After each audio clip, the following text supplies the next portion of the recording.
Now, did I pronounce that correctly or did I mess that up again? Nope, it was pretty bad. It's time to start the show and educate the people. Oh, it's time to help you see just how you can be financially free with Cleo. Hey, this is Cleo with CleoYogaFinance.com, and welcome back for another episode of Financially Free with Cleo, a show where we shift mindsets with real and raw money conversations with everyday people, empowering you to take action, appreciate the journey, and live the lifestyle you desire, financially, mentally, and physically. And today we have a very special guest. We have Vanessa M.W. here, and she is a travel tech professional and the creator of the Wealth and Wanderlust platform, Wander Onwards. And Vanessa is originally from Los Angeles, California, and she is a proud Chicana, and she has been living abroad for the last 7 years. And today she helps people build better lives inside the US and abroad, and through her Move Abroad Masterclass and financial literacy digital products. And she currently lives in Europe with her German husband and Italian cat, Xiao Huang. Now, did I pronounce that correctly or did I mess that up again? Nope, it was pretty bad. You said Xiao Huang is her Xiao name. Huang. How was There that? we go. That was Xiao perfect. Huang. Okay, guys. Before we started recording, I literally just asked her, how do you pronounce the cat name to make sure I didn't mess it up? And I clearly messed it up again. So I do apologize. Xiao Huang.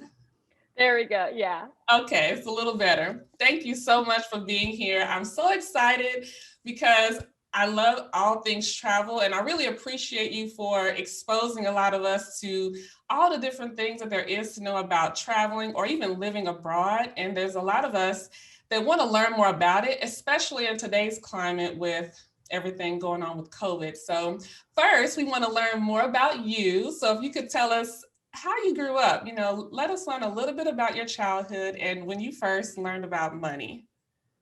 Well, if we're talking about my first experiences with money, it was not having money. So I portray a very glamorous lifestyle online, but when I was young, up until the age of 5, my mom, dad, and younger sister and I all lived in one room in a house with 3 rooms filled with 2 other families. We are of Mexican American descent. And that really was my first awareness of we didn't have any money. We had no money. Yeah. So to go forward and to be like a financial coach and to be on my way to financial independence, it's truly night or end day in my life. And it just demonstrates like wherever you start doesn't have to be where you end up.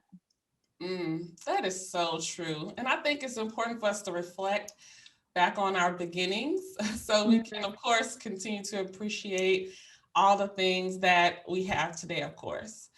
So when it comes to those money experiences, just throughout your life thus far, what do you feel like is your best money decision? One of them.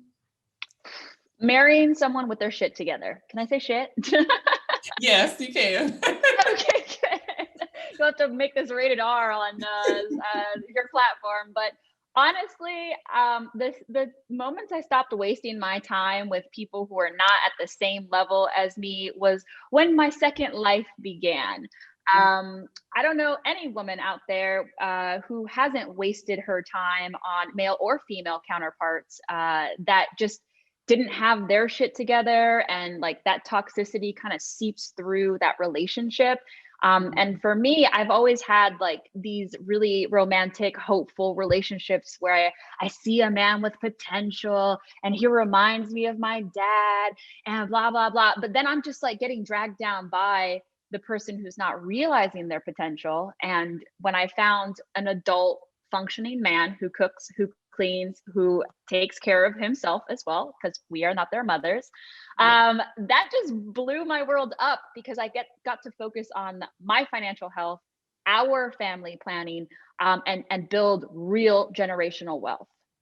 Ooh, I love that because I think more of us, men and women, are realizing that, yes, we want to make sure we're attracted to this person, we love this person, but we also have to make sure, like you said, having the shit together, because we want to make sure we're not putting ourselves in a situation that's not great. Not saying that people have to be perfect, because none of us are, but I like that you said that. So just to ask really quick, like when you all first dating, like when did you all first have those money conversations? Do you feel like you waited a period of time before asking certain questions, or was it kind of more on the front end, like first couple dates? Well, as you know, there's no middle ground with me. If you follow me on Instagram, I am very loud about my opinions and convictions. Just a little timeline. I met my now husband in China at a beer pong tournament when I was supposed to be on a date with another guy. So fast forward a week later, we've been on like 3 dates. The second official date, I basically slept over and never left. And that was me moving into his life and space and the start of our foundation. So 3 months later, we moved to a whole separate country together.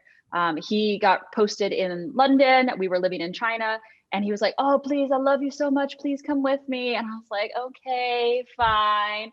But we got to talk about money, because I'm about to quit my job, leave my friends, leave my support network here in China for you. And I want to make sure that I have a comfortable financial space to live on my savings, to find another job, obviously. But we're not going to live in this alternate reality where I'm paying half the rent in the most expensive city in Europe until I find a new job. So I was very quick to the draw. Oh, I love that, because it's so important to be aware and ask the questions. I think I find sometimes people don't want to push people away too quick by asking about certain things, but you're going to have to talk about it anyway. So let's just start now. Agreed. And it has created such an amazing foundation, because we talk about everything now, Cleo, like absolutely everything. We run our fire numbers just at a casual Tuesday dinner. We talk about how much money we would need to live on in XYZ country. And I'm trying to move him more towards the fire movement, because he's such a workaholic. He's like, what am I going to do if I retire early? Use your imagination, boy. Like all these different things.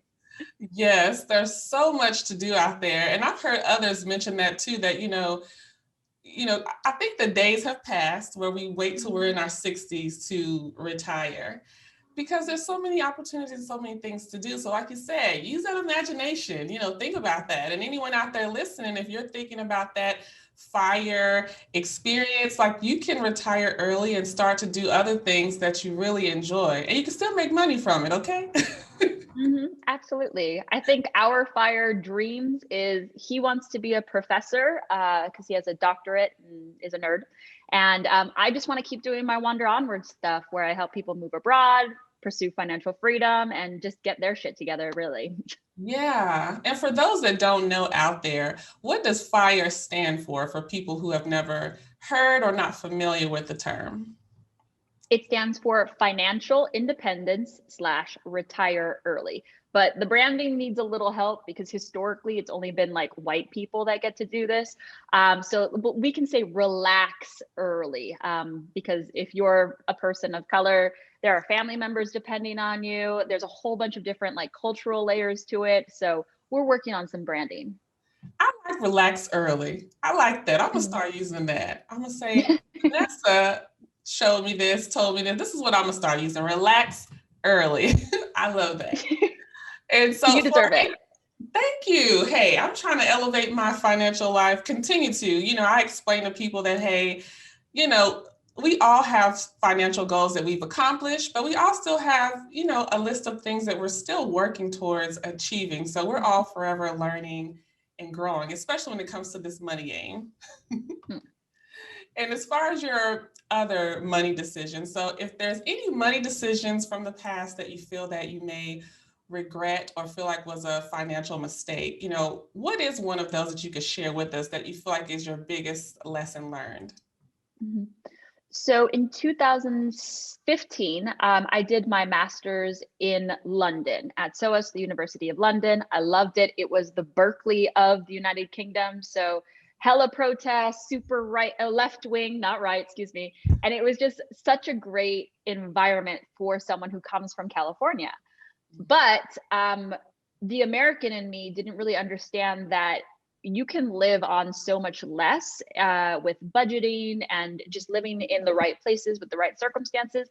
I just took out the maximum loan that the United States government would give me, a whole $50,000. And so my tuition was only 16,000. So I covered that. I told myself I wanted some extra money so I could pay my rent and support myself with or without my partner. So that was a big motivator for me to take out so much money. But I didn't really understand how like principles and interest work at the time. So I really could have gotten by with like half that because I ended up working part-time anyways. Mm. That's why it's good to reflect on certain decisions from the past. I have a Mhm. similar experience with taking out loans for school. When I went to undergraduate school, I took out all the max of the loans. And you know how they tell you Mhm. that, hey, if you don't need the whole thing, you can just specify how much you might need. But I said, hey, if you're going to give me the whole thing, I'll just take the whole thing. And then looking back on it, I realized I didn't need the whole thing. You know, I was in Nope. state. I was living at home with my mom majority of my college life. I wasn't on campus, didn't have meal Mhm. plans and room and dorm fees, anything like that. So it does feel good to look back and realize, you know what, I could have made a better decision, but I can still learn from it and use what I learned from it towards future money decisions. I think that's so important too, because we live in a space as financial educators where we only show the celebrations, the highs, the excitement, and people only see our numbers after we've messed up for so long. So right now, I have almost $50,000 in the market, and I only started doing that 2 years ago. So like just catching up, pushing myself, trying to get myself in a place where I thought I should be by this age only happened in a limited amount of time. So if you out there in the world feel like you need to catch up to some arbitrary number, first of all, who's given you that number? You're on your own path. And secondly, you can catch up. You can make those leaps. You just have to figure out like your strategy. Yes, I'm glad you shared that too, because me personally, when I started to get my money life together, that was my hardest thing I had to think about every day was I have to catch up. I have to catch up. You know, they say you should have this amount of money by this age and all of that.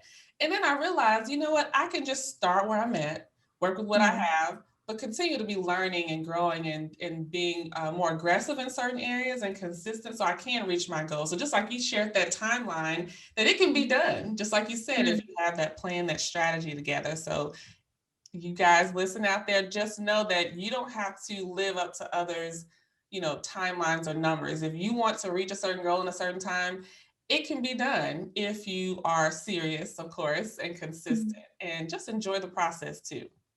Yeah, we always forget that. And I want to tell you like my big secret of how I caught up.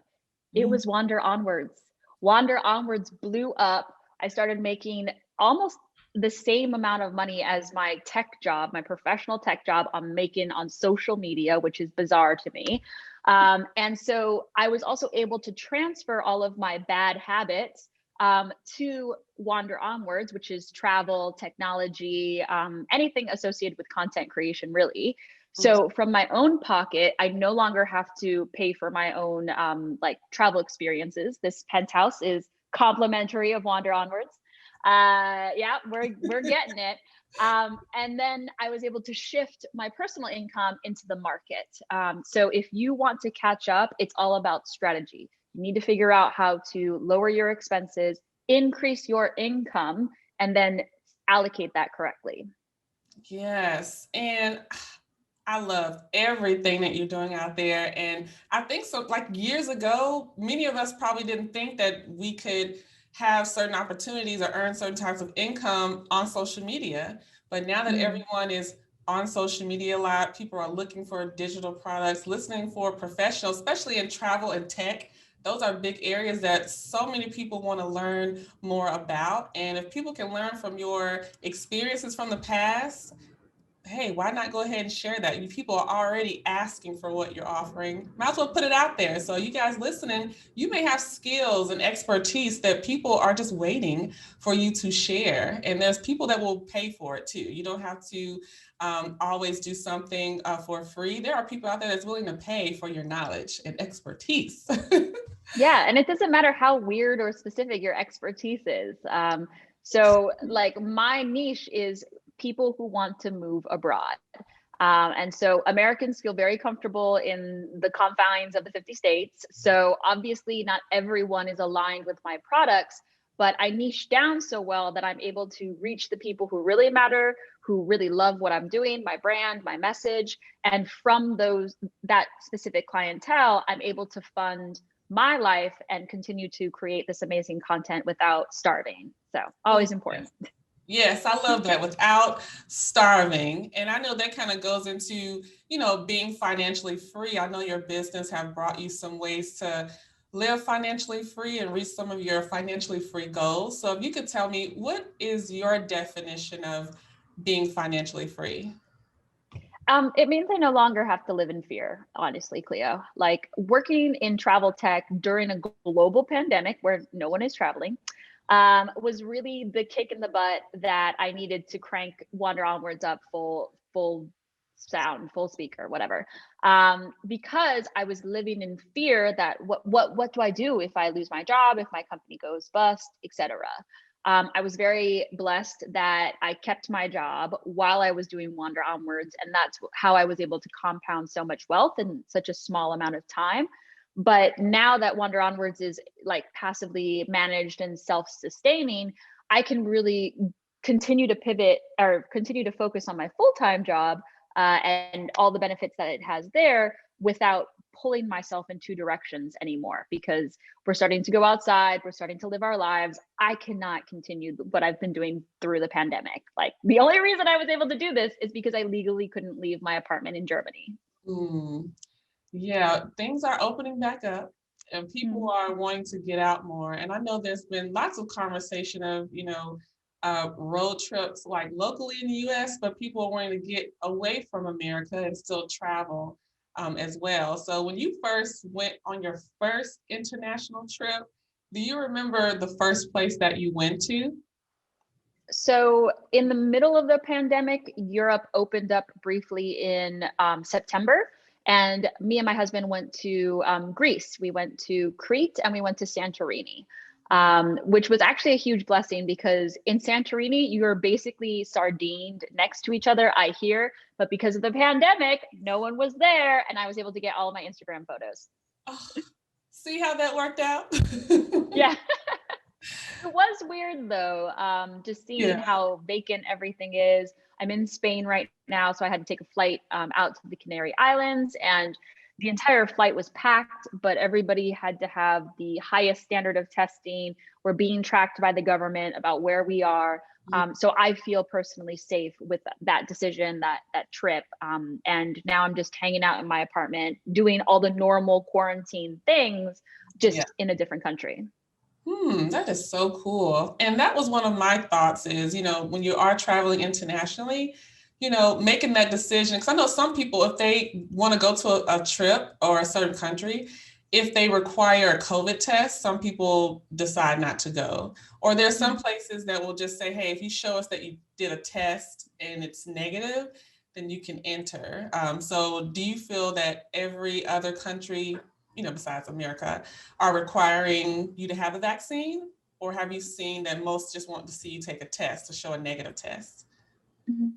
So it depends on the capacity of the healthcare system in that country. So for healthcare systems that are more robust, they're just asking for a test of confirmation, but it needs to be the PCR test. I'm not sure what they call it in America, if it's the same. Not the antigen test. So it cost me like $150 to do this, which was not cheap, but it does weed out people who are not serious about their experience abroad. Whereas in Cyprus, they require a vaccine passport, I believe. So you need to prove that you have that, since their healthcare system is not as robust as some other countries. Okay, gotcha. That makes sense. And I think, we've been used to wearing our masks in the US. So I think everyone, even some people that have been vaccinated, some people are still saying, I'm still going to wear my mask. But I think that next question is getting the vaccine and taking these tests that if we want to travel. Because I feel like even with COVID, like me personally, I cannot just not travel. It's like, Yeah. travel therapy. Like it's a form of self-care, in my opinion. And it's a form of therapy, and you want to have fun. I think staying in the house nonstop, you kind of need a break from staying in the house. Yeah. Unless you're in a penthouse like you over there, a nice penthouse. Well, I will show you my view after this because I'm right on the edge of the major park here. So all day I've just got to watch the park where they have live music and the ocean. I'm just like looking towards Africa, which is super cool. And yeah, it is amazing. And just to speak on what you said earlier about how Cleo is just not going to not travel. Like that's a part of your core.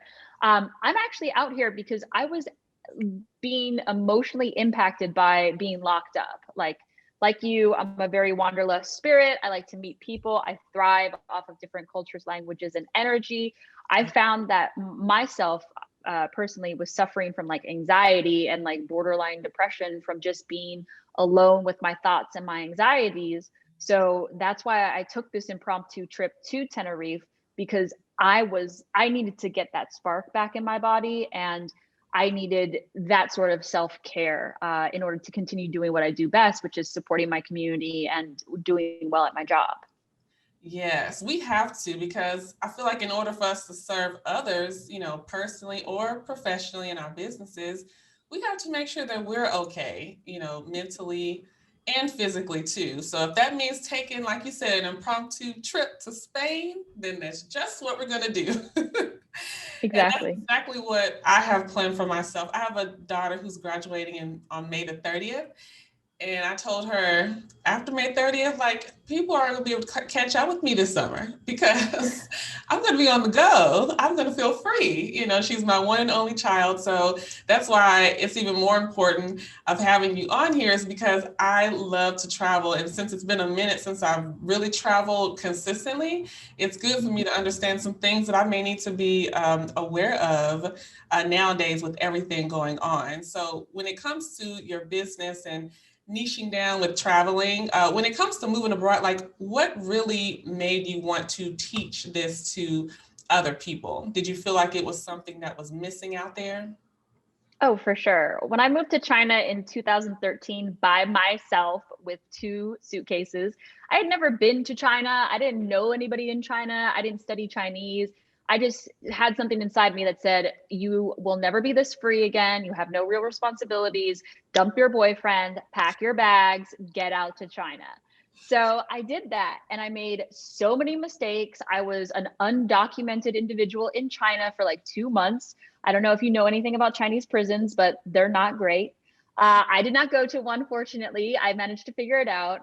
But finding a job abroad, making friends abroad, what are visas? How do residence permits work? This is missing from the industry until now, thanks to the Wander Onwards Move Abroad Masterclass. Shout out to me. And what really drives this passion is the fact that there are so few Black and brown women doing this abroad, living for themselves, learning these different languages, because we're weighed by a bunch of cultural and societal expectations. So I specifically crafted my masterclass and my content in general to serve my community, people like me, because I want us to be out there learning, getting these experiences, and potentially staying abroad like I am, or bring it back home. Like there's no shame in heading back home after your time is done. Yes. Yes. I love that you said that when you do move abroad, hey, you can change your mind and want to come back home to the US or to whatever country that you're living in. You can just go somewhere for a short period of time. It could be weeks, it could be months, but I feel that everyone should have some type of experience living abroad at least one time in your lifetime. I know some people that haven't even left their hometown, and it's just so much out there outside of your home city, your city or your state. So that's why I feel like you should even go even further and go to other countries, because it just opened up your eyes to more. And I just feel like it's more of a fulfilling life versus just staying in your own city in a little box. Because if you only stayed in LA, Mhm. you would have missed out on all of these opportunities that's out here in the world. So I'm definitely going to be taking this masterclass. So with the masterclass, with the Moving Abroad Masterclass, for everyone out there listening that is interested in taking it, is it a course that we can just take self-paced, or do you do it live? So it is a blend. It's a 6-week pre-made online course with activities, videos, research, links, everything. And then 3 times a year, I run small group coaching sessions that are totally complimentary, no additional cost. So people typically enroll early, do the work because it's timed and there's a lot of information there, and then jump into the live classes because each week is a new week, and ask specific questions to their circumstances. And even if you don't know where you want to go, the very first week is all about aligning your moving goals with your values, what's important to you, what's important to your family long term. And then the framework can be reapplied to any country. So you don't have to worry about that. And say you move to Spain and you're like, I want to move to Denmark, then you can do that. And you have lifetime access to the class. You have a network, a community, and I think it's pretty great. I worked really hard on it. Yes. Oh, I bet. Because even just your like TikTok, Instagram reels, like those are just like jam packed with so much stuff. So I said, if these have all of this, just imagine what this masterclass has. So I'm so excited and looking forward to that. And my daughter, she's just 17, but she likes to travel too. And she's going to be taking the masterclass too, because we both enjoy traveling. So I'm just excited for others out there to learn more about you. Of course, connecting with you on social media, but also taking this masterclass, y'all, because it's going to be great. So I'm looking forward to that. Question. Yeah. What country do you think you would move to? So I'm really I'm kind of torn because I do want to go back to Africa and visit, but the only place I've been to in Africa so far is Johannesburg, and I'm trying to think of the name because the country name changed. I can't think of the name, but it's something that's still in that South Africa area. But I do want to go back to Johannesburg to visit, but I'm trying to decide if I want to live there abroad, not permanently, but for like a period of time. So Johannesburg, and then I want to go to Greece. I want to go Santorini, but I've heard that I can't get in yet. I'm not sure if I have the update. Oh, you mean to like just travel into it, or? To actually live abroad for a period of time. Okay, well, it all depends on what visa you're on and how long that visa is valid for. So 2 more follow-up questions, because I'd love to give you a personal recommendation. What is your industry for work, and are you single? I am single. My industry is finance, financial education, and I'm a yoga instructor too. And I wanted to add another one that I would love to go back to Thailand, Koh Samui, Thailand. Ooh, okay, fancy. So hear me out. Dubai is actually a fantastic area for my single ladies. You meet incredible people from all over the world. It's kind of like adult Disneyland. So if you're celebrating the fact that you got your daughter through what you needed to get her through, and now it's time for Cleo, the salaries are super high, the taxes are super low. There's lots of mature people there. So people who are serious about their careers, but also about having a good time. It's super easy to get a 1-year visa for an American, especially if you're self-employed, and there's 0% tax. So I'm glad you said that, because I've never been to Dubai, but I know so many people say great things about it. So now that you've given me this information, I have to look more into this, because that's things that, like you mentioned, that we aren't aware of. Like you said, the visas, and how easy or difficult it may be getting, moving your business there or getting a job there. So I have homework, and I haven't even taken the yes, you do. masterclass yet. So thank you for that. I'm Absolutely. going to look into Dubai. You said it's easier to get a 1-year visa in Dubai than some other You can countries. just like show up really for a 6-month visa. Like that's how easy it is. They want to encourage people from around the world to come and like build industry there. But also, it's one of the main airport hubs to launch into Africa. So if you want to go to Namibia, to Mozambique, to all these different places, Dubai has the most affordable and direct connections. So if you were in Greece, you would have to do like 3 different connections just to go to Johannesburg. Dubai, it is a straight flight. I like direct flights as much as possible. I know when you're traveling internationally, that can be kind of difficult depending on where you're going. But if I can get a direct, I love it. And I can't remember who said this, but when you're traveling internationally, I heard that it's good to get stops, layovers, so you can kind of try to explore in some other countries on the way to others. But sometimes you may not always want to have the layovers every single time you're traveling. So that's good to know about having direct flights to certain areas. Also, if you're an adult woman that has like things to do and you want to sleep, like don't take those 48-hour layovers in Singapore or wherever it is going, because you won't be able to enjoy your main destination as much.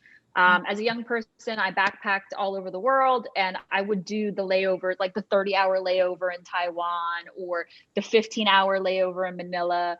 I was so tired, but I was also sleeping on people's floors and couches. So that was just kind of the vibe I was interested in. I'm 30 in like several days, so that's just not what I'm interested in anymore. Yeah, it's totally different when you're younger. It's like you're cool with the sleeping anywhere. But like you said, as you get older, you want a certain level of comfort, even when you're traveling and vacationing. So I'm with you there. I'm 36 now. So what I could do at 20, I'm like, I don't know if I'm feeling that. No, ma'am. So I totally get it. So now we're going to go to a quick favorites round. So we want to know, what is your favorite of a few things? So the first one is, of course, it's always going to be food. I like to know what people love to eat. So what is one of your favorite foods? So in Greece, on the island of Crete, there are these very specific snails. So yeah, Crete has a really strange history. Basically, everyone in the Mediterranean has invaded it at some point. It's part of Greece officially, but the food is a blend of Turkish, Moorish, Grecian, African food. So they have really special dishes, and their Cretan snails are, oh, chef's kiss. I eat them Oh every my, single meal when I'm there. when you said snails, in my mind, I was like, oh my goodness. But one thing I want to do more of is be more open when it comes to trying new foods. And Mm. years ago, I would be like, if I would hear the word snail, I'm like, nope, I'm not trying it. I'm thinking of a bug. That's what is in my mind. But you said it's delicious. So I do want to be more open to trying new things that I'm not used to. And since I do want to travel more, I can't just travel and eat basic stuff I would eat at home, you know? No, you are not basic. So we're going to need to work on this together. Yes, most definitely. I'm looking forward to that. All right. So the next one is, what is your favorite place that you traveled to? I know this may be hard because you've been lots of places. But what's It is a little hard. what's one of the favorites that's at the top of the list? So my heart really belongs in Beijing. That's the first place I ever moved abroad by myself. It is chaotic. It is fast paced. I call it the place that foraged me in fire, because if you can make it in Beijing, you can make it anywhere in the world. No one really speaks English there. You have to challenge the Chinese governments and all their weird policies. And that was the first time where I got to live 100% for myself and just figure out what's important to me, what my values are, and what I wanted long term. So I hold that in a really special place in my heart. Yes. I have to add that place to my list of places to visit. Yes, please. And when you're on your explorations, adventures, what's one of the favorite activities that you like to do? I love to go to hostels and like have a few drinks there, because even though I'm not staying in a hostel, I'm staying in my penthouse. I like to go meet other travelers and like exchange stories and practice languages. So I always try to go to a hostel bar, or I do a free walking tour in any city that I'm in. Basically, it's a by tipping kind of payment system where you deliver a tip to the guide. So that means that they're really fun, interactive, friendly, and you get to meet other travelers along the way. Yes, I love that. And before I went to Johannesburg, I, of course, knew of hostels, but I had never been in one. And when I went to Johannesburg, we went to one, it was a bar in there, and I was like, this is a really cool vibe. You know, other people in there from all over the place. And people were cool, friendly. It was just a nice environment. I wasn't staying there either. I was actually in a hotel, but it was a cool vibe. It was a good experience to go in there. And I think some movies and some places kind of paint this picture of what hostels are, and they all aren't nasty and dirty and, you know, I don't know, bad people there. Some people feel like hostels are just dangerous. You should never go near them. But there are some that are actually a cool vibe to hang out at. Oh, for sure. I actually do stay in hostels, but I get my own private room. And that's how I normally backpack affordably, because these rooms can be like 20 bucks a night. And they're separate from the commoners, obviously, but still in the mix enough to have a good time, to meet people, to stay safe in numbers. So that's normally my go-to when I'm traveling like long term. Right now, I'm just here to be fancy in Spain. So that's why I got this apartment. And my girlfriend is actually coming tomorrow. So she's going to come join me in Spain.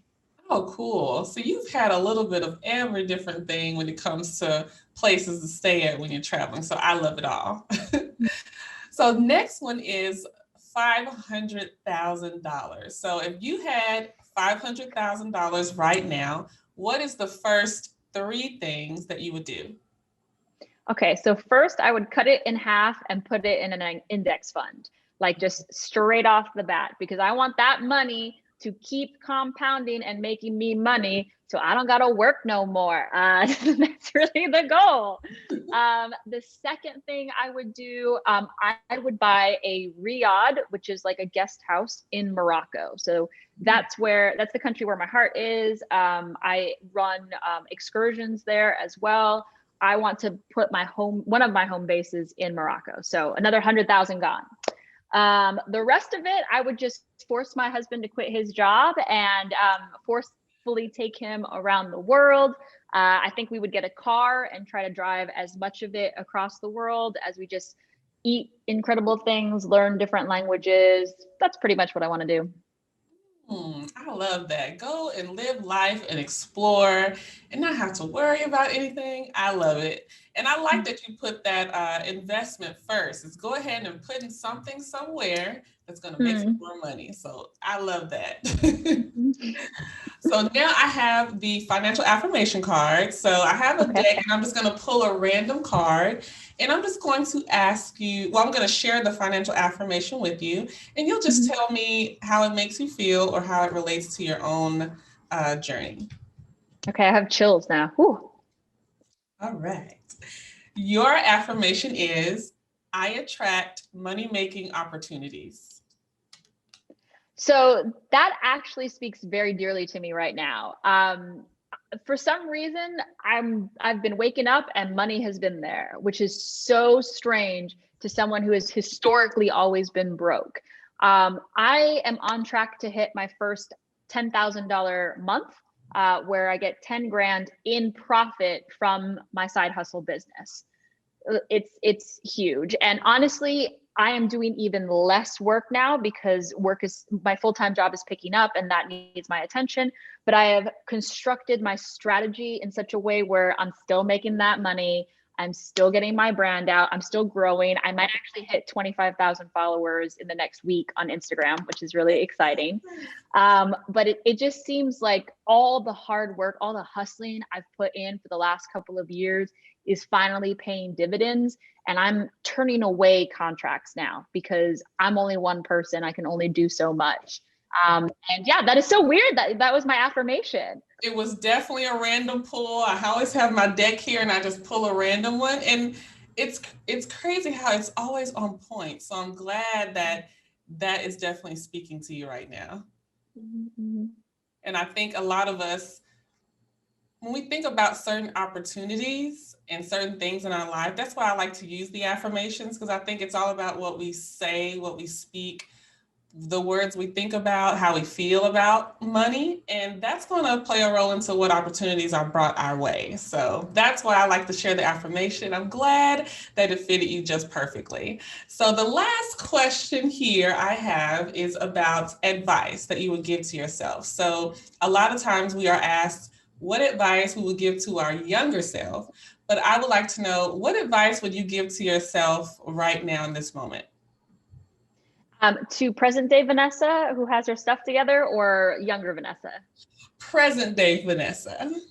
Oh, you are doing such a good job, self. Like, you are doing the absolute most, and you push yourself so hard to hit these arbitrary goals that no one expects from you, but you continue to like stay awake at night thinking, am I doing this correctly? Am I doing enough? Am I good enough to be in the industry that I'm in? And I want her to know that she is good enough. She is smart enough. She is doing way more than anyone ever expected, herself included. And so she can rest. She can lay down. She can have a glass of wine. It's okay. Yes, I love it. We have to talk to ourselves like that. We have to be the ones to be our biggest cheerleader. You know, it's great to have other people rooting for us and congratulating us and encouraging us, but we have to, you know, have those moments where we just give ourselves some words of encouragement. So thanks for sharing that, because I know it spoke to some other people out there, definitely spoke to me. So I love it. And I'm glad you shared that with us. So although this is the end of the show, it always goes by so fast. But I want you to let us all know how we can connect with you and support you. If you would love to support me, I would love to see you on Instagram, TikTok, or YouTube. Those are my main platforms. Slide into my DMs. Let me know where in the world you might want to move. Ask me questions about financial planning as an international expat. I love hearing your questions, figuring out how I can help. And also, I have a wonderful suite of digital products in my Etsy store. So if you want to get your budget or debt smashing plan in line, go ahead and check out my shop on Instagram or my website, wanderonwards.co. Yes, thank you so much for sharing that with us. And I will definitely be signing up for this Move Abroad Masterclass, because I cannot wait to get more information so I can start the next chapter of my life. You know, the next chapter, not having to be responsible for a child 24/7. I'm going to be having more freedom. So I'm looking forward to learning more about the moving abroad and traveling abroad. And everyone out there listening, please make sure you connect with Vanessa, because she has lots of tips, tools, and resources for you. So go to her social media, check out her masterclass, her Move Abroad Masterclass, so you can learn all the things you need to know about moving abroad. And as I always encourage everyone at the end of every show, is to just take it one step at a time, do your best every single day, and just enjoy the process and take breaks. Take moments for yourself to just rest. Even if it's just for an hour, just make time to rest. And don't wonder what if, take a risk, and I will see you next week. Bye-bye. Bye.